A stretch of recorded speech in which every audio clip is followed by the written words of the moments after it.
Vajeni smo, da so vrtovi, ki nastanejo ob pomoči strokovnjakov, seveda v sodelovanju z lastniki, polni vsebine, domišljeni in trajnostno naravnani.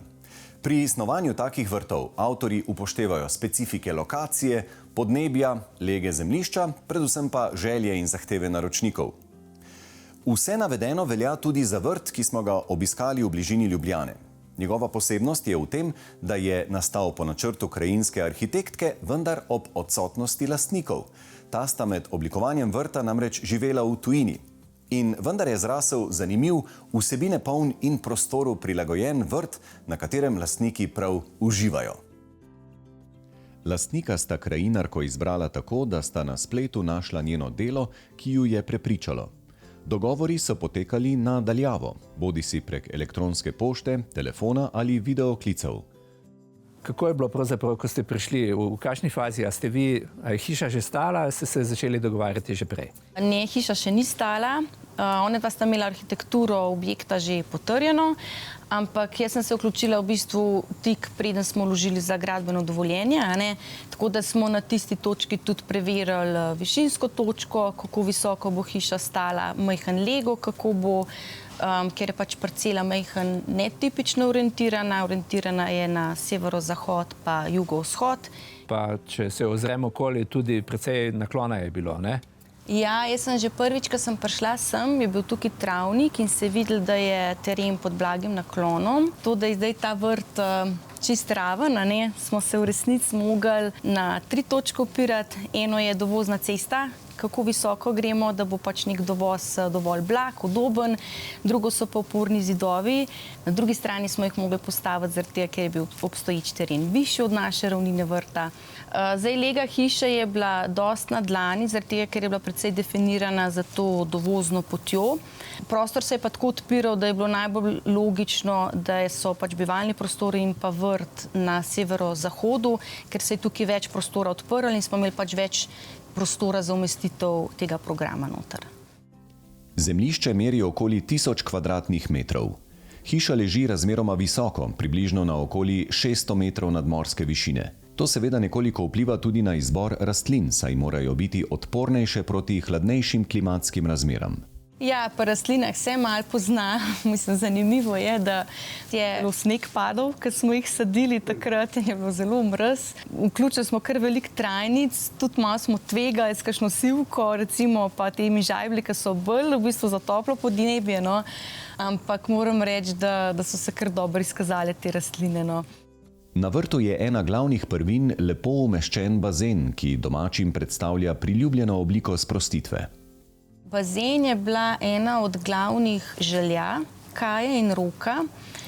Želela sta si velik bazen, zato ker imata majhne otroke, 3 majčkene otročke in sta si v bistvu sama postavila neko željo po 5x10 metrov velikem bazenu. In na koncu smo se odločili v bistvu za to lego precej blizu bivalne terase pri hiši, pa vzporedno s hišo, tako da tudi, ko si noter, začutiš neko to dolžino bazena, dolžino vode, hkrati se pa na drugi strani bazena odpre dovolj prostora, da smo lahko umestili letno kuhno, še eno teraso za malo večjo družbo, kurišče in pa tudi nasade.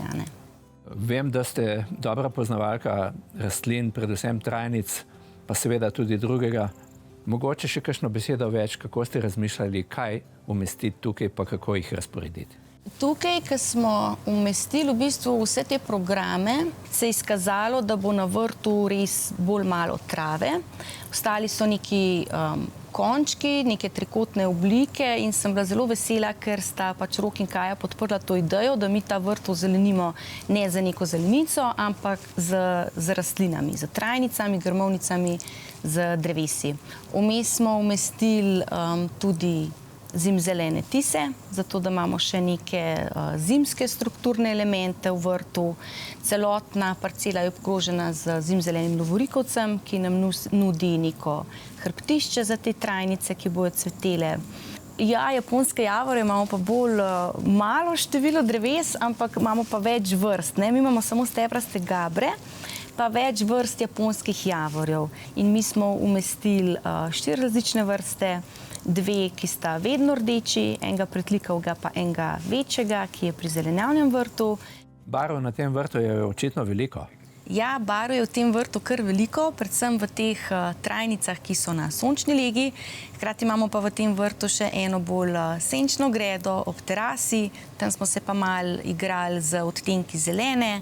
Imamo azaleje, imamo hoste, imamo šaše, imamo majhen teh pisanolistnih z belimi odtenki, belo cvetijo potem tudi gavre, astilbe, tako da smo se v tem vrtu majhen bolj živahno poigrali, da je malo proti tej malo bolj moderni zasnovi, pa tem betonskim elementom, sivini, da se potem neko igrivost prinese pa ravno s temi cvetočimi trajnicami pa jesenskimi barvami, ki jih nudijo japonski javori.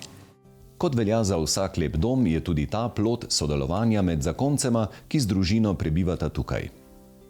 Kaja, pri vas je zelo lepo. Hvala. Pa me zanima, a ste k temu tudi vi prispevali z svojimi zamislimi ali kdo? V bistvu glavni pobudnik oziroma idejni je bil mož, ker sem jaz imela pač več dela z samim oblikovanjem hiše, se je mož bolj posvetil vrtu, ampak na koncu smo se v bistvu skupaj usedla, dala ven vsak svoje zamisli in v bistvu nastal je to s pomočjo Sare, ta naš čudovit vrt in oaza za sprostitev. In konček je pa vendar namenjen tudi pridelovanju zelenjave, da imate nekaj svojega na mizi. Ja, to je pa v bistvu moja želja bila, imeti visoke grede, v bistvu pridelovati svojo hrano, že od nekdaj, svoje zelišča, začimbe. Predvsem imamo zelenjavo, čaje, zelišča, jagode. Tukaj so predvsem otroci zelo veseli. Zadovoljstvo družine na njihovem bivalnem vrtu je rezultat skrbnega načrtovanja vrta že pred začetkom gradnje hiše.